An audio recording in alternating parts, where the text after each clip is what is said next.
Good morning viewers. आज हम अपने बायोलॉजी का जो चैप्टर है थर्ड क्लास 11th का, आज हम वो शुरू करने वाले हैं, that is the plant kingdom. तो सबसे पहले हमें ये पता होना चाहिए कि प्लांट किंगडम के मेन कैरेक्टरिस्टिक फीचर्स क्या है। इससे पहले मैं आपको किंगडम मोनेरा, किंगडम प्रोटिस्टा और किंगडम फंजाई मैंने तीनों कंप्लीट करवा दिए हैं। अगर आपने वो वीडियोस नहीं देखी है तो इससे पहले आप वो वीडियोस देख के आइए। तो आज हम शुरू करने वाले हैं प्लांट किंगडम के बारे में। तो सबसे पहले तो हमें ये पता होना चाहिए कि प्लांट किंगडम के क्लासिफिकेशन के बारे में सबसे पहले किसने बात करी। तो सबसे पहले लीनियस जो थे हमारे, उन्होंने क्या दिया था, आर्टिफिशियल सिस्टम ऑफ क्लासिफिकेशन दिया था।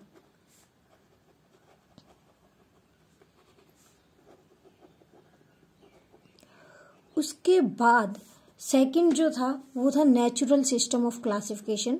जो नेचुरल सिस्टम ऑफ क्लासिफिकेशन था वो दिया था बेंथम एंड हुकर ने। ठीक है, तो प्लांट किंगडम के अंदर मेन हम यही जो नेचुरल सिस्टम ऑफ क्लासिफिकेशन है इसकी बात करते हैं। तो सबसे पहले हमें प्लांट किंगडम के मेन फीचर्स के बारे में पता होना चाहिए। तो सबसे पहली बात कि ये मल्टी सेलुलर होता है। प्लांट किंगडम में जितने भी प्लांट्स आएंगे वो मल्टी सेलुलर होंगे और ये क्या होंगे, यूकैरियोट्स होंगे। मीन्स इनके अंदर वेल डिफाइंड क्या होगा, न्यूक्लियस होगा। ठीक है, बाद में हम क्या पढ़ते हैं कि सारे के सारे प्लांट्स जो हैं वो ग्रीन होते हैं, वो ऑटोट्रोपिक होते हैं, यानी कि उनमें क्या होगा, फोटोसिंथेसिस होगा और वो अपना भोजन खुद बना सकते हैं। ठीक है, इतनी सब बातें पता चली। अब जो नेचुरल सिस्टम ऑफ क्लासिफिकेशन है उसके अंदर प्लांट्स को कैसे डिवाइड किया गया। तो जो प्लांट की क्लासिफिकेशन है उसके अंदर जब हम ये natural system of classification, plant classification में जब हम ये नेचुरल सिस्टम ऑफ क्लासिफिकेशन पढ़ते हैं तो इसके अंदर सबसे पहले देखो दो पार्ट्स में डिवाइड किया गया प्लांट्स को। One is the क्रिप्टोग्राम्स,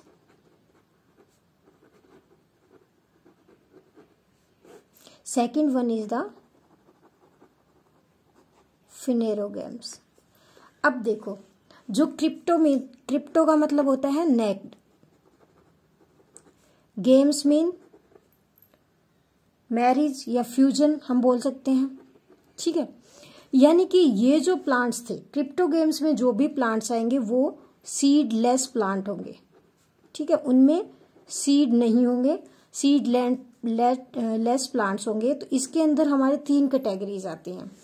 very first जो कैटेगरी आती है डेट इज द एल्गा। ठीक है, second one is the bryophyta and जो थर्ड वन आता है डेट इज द टेरिडोफाइटा। ठीक है, इन सबको हम एक एक करके डिटेल में पढ़ेंगे। ठीक है, अब जो सेकंड टर्म थी डेट इज द फिनेरोग्राम्स। तो फिनेरोग्राम्स क्या होता है, ये सीड बियरिंग प्लांट है। ठीक है, ये क्या हमारे सीड बियरिंग प्लांट है और इसके अंदर भी दो कैटेगरीज आती है। Very first is the gymnosperm and second one is the angiosperm. Angiosperm की भी फर्दर टू कैटेगरीज होती है। One is the monocot and second one is the tricot. ठीक है, तो ये थी क्लासिफिकेशन। दोबारा से एक बार मैं आपको रिवाइज करा देती हूँ। प्लांट क्लासिफिकेशन में दो कैटेगरीज आती है। Very first is the cryptograms, second one is the phanerogams. जो क्रिप्टोग्राम्स होंगे ये सीड लेस प्लांट होंगे, इनमें सीड्स की फॉर्मेशन नहीं होती है।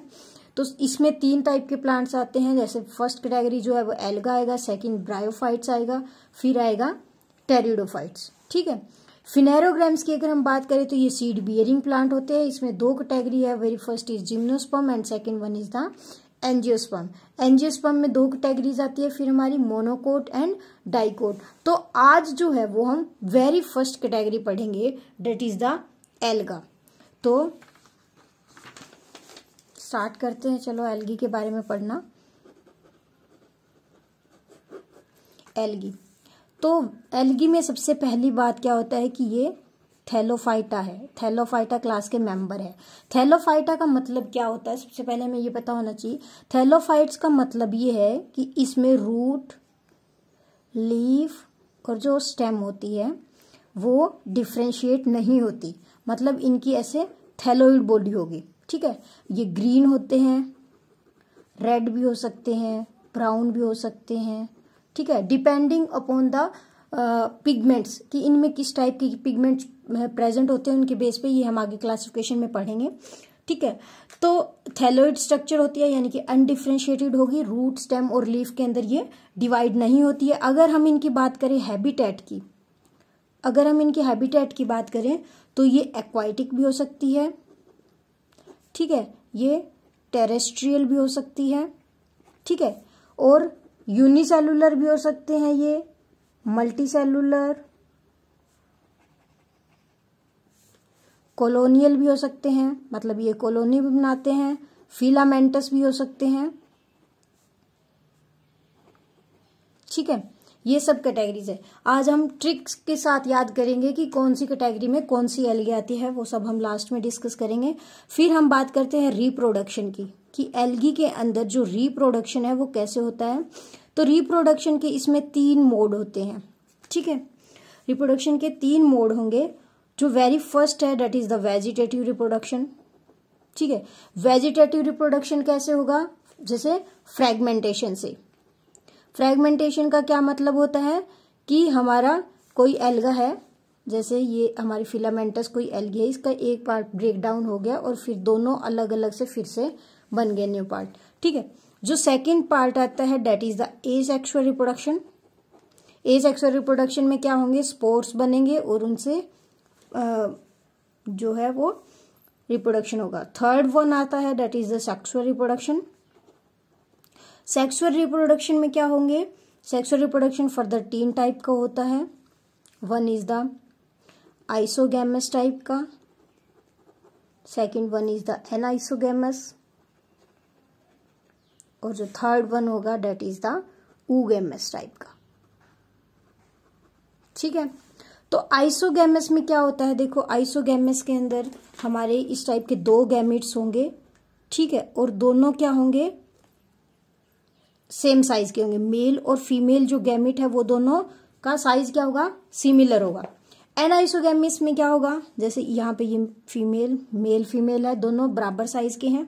अगर हम एनाइसोगैमस की अगर हम बात करते हैं, एनाइसोगैमस में क्या होगा, साइज जो है वो अनइक्वल होगा। ठीक है, एक का छोटा होगा, दूसरे का बड़ा होगा, यानी कि यहाँ पे जो मेल गैमेट है वो लार्ज साइज का होगा, फीमेल गैमेट जो है वो स्मॉल साइज का होगा। थर्ड वन जो आता है ऊगैमस, इसमें और एनाइसोगैमस में क्या डिफरेंस है, देखो ऊगैमस में क्या होगा, इसमें भी 2 डिफरेंट टाइप के गैमेट्स बनेंगे, लेकिन यहाँ पे मेल गैमेट जो है वो छोटा होएगा हमारा और फ्लैजिला प्रेजेंट होगा, यानी कि मेल गैमेट जो है वो क्या होगा, स्मॉल होगा और मूवेबल होगा, मोटाइल होगा। ठीक है, यानी कि वो मूव करेगा। लेकिन जो फीमेल गैमेट होता है वो लार्ज साइज का होगा और वो नॉन मोटाइल होगा। क्लियर है इतनी बातें? तो ये आज हमने डिस्कस किया, जो मेन कैरेक्टर थे एल्गी के वो डिस्कस किया। क्या डिस्कस किया कि सबसे पहले ये अनडिफरेंशिएटेड होगी, इसकी हैबिटेट डिस्कस की कैसे हो सकती है, फिर हमने इसमें रिप्रोडक्शन के बारे में डिस्कस किया। अब हम देखेंगे एल्गी की क्लासिफिकेशन। ठीक है, तो क्लासिफिकेशन में देखो 3 टाइप की क्लासिफिकेशन है। One is the chlorophyta, second one is the phaeophyta and third one is the rhodophyta. ठीक है, तो हम अब एक एक करके तीनों क्लास को डिस्कस करेंगे कि इनमें क्या डिफरेंस है। देखो सबसे पहली जो आती है that is the Chlorophyta. Chlorophyta में क्या होगा, जैसे क्लोरो ग्रीन, ठीक है, रिप्रेजेंट कर रहा है, क्लोरो से ही पता चल रहा है कि इसमें क्लोरोफिल होंगे, यानी कि ये ग्रीन कलर की होंगी। ठीक है, तो इसमें कौन कौन से पिगमेंट होंगे हमारे, क्लोरोफिल ए प्रेजेंट होगा और क्लोरोफिल बी प्रेजेंट होगा।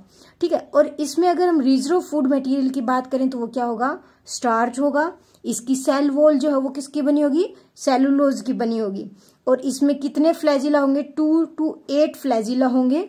जैसे वोल्वोक्स इसी के कैटेगरी में आता है। ठीक है, तो उसकी जो है वो कोनिकल शेप होता है, राउंड में कॉलोनियल फॉर्म में रहता है, राउंड शेप का होता है। तो उसमें अनलिमिटेड नंबर ऑफ फ्लैजिला होते हैं, मतलब 2 to 8 से हो सकते हैं और इक्वल साइज के होंगे सारे फ्लैजिला।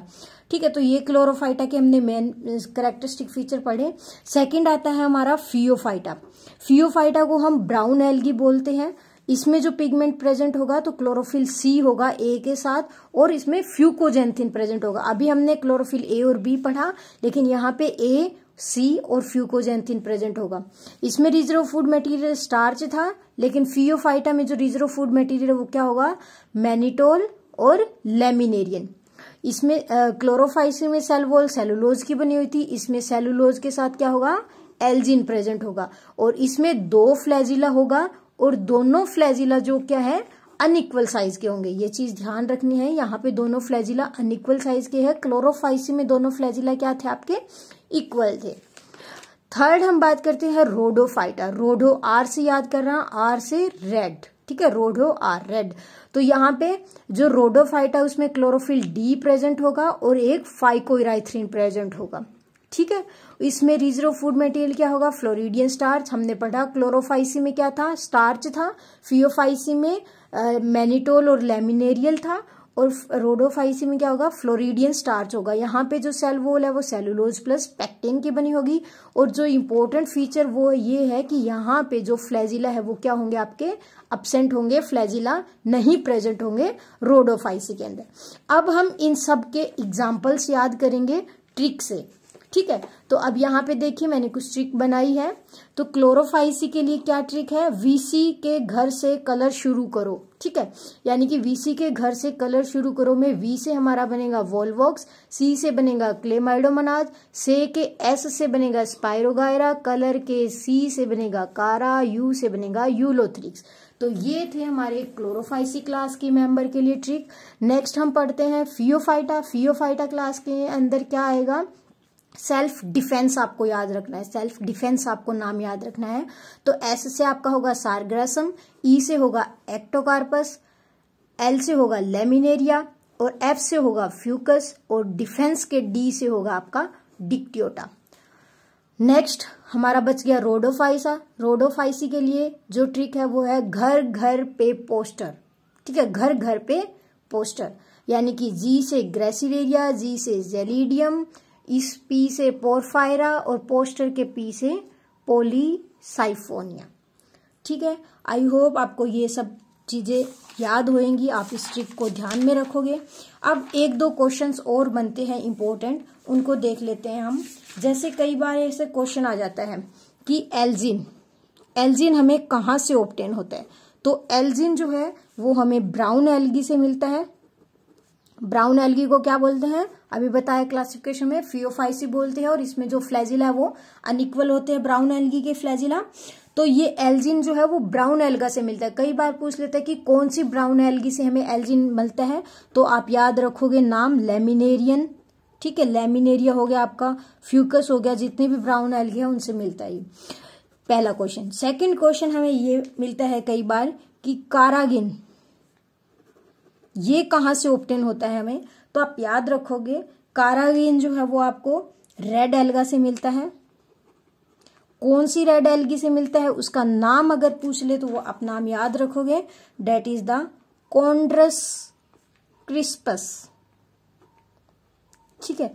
यानी कि जो काराग्रीन है वो कॉन्ड्रस क्रिस्पस नाम की एल्गी से ऑब्टेन होता है। किससे, कॉन्ड्रस क्रिस्पस, नाम याद रखोगे आप। और थर्ड जो क्वेश्चन है वो मोस्ट इंपोर्टेंट, कई बहुत बार पूछा जाता है, दैट इज द अगार अगार। जो अगार अगार हम यूज करते हैं टिश्यू कल्चर में न्यूट्रिटिव मीडिया बनाने के लिए, मीडिया फॉर्मेशन में अगार हेल्प करता है, ठीक है। तो वो कहाँ से ऑब्टेन होता है, वो भी रेड एल्गी से मिलता है। जैसे हमें कारागिन रेड एल्गी से मिल रहा था, ऐसे ही अगार अगार है वो भी हमें रेड एल्गी से मिलता है। और कौन सी रेड एल्गी से मिलता है वो पूछे तो वो होता है जेलिडियम एंड ग्रासिलेरियन, ठीक है, इनसे ऑब्टेन होता है। तो ये तीनों क्वेश्चंस आप ध्यान रखोगे। अगर पूछ ले एल्जिन कहाँ से मिलता है तो एल्जिन ब्राउन एल्गी से मिलता है। लेमिनेरिया और फ्यूकस इसके एग्जाम्पल है, यहाँ से ऑब्टेन होता है। कारागिन पूछे तो कॉन्ड्रियस क्रिस्पस से मिलता है, और अगार अगार पूछे तो जेलिडियम और ग्रासिलेरियन से मिलता है। आई होप आपको ये वीडियो पसंद आई होगी। अगर वीडियो पसंद आए तो लाइक, शेयर और सब्सक्राइब करना ना भूलें।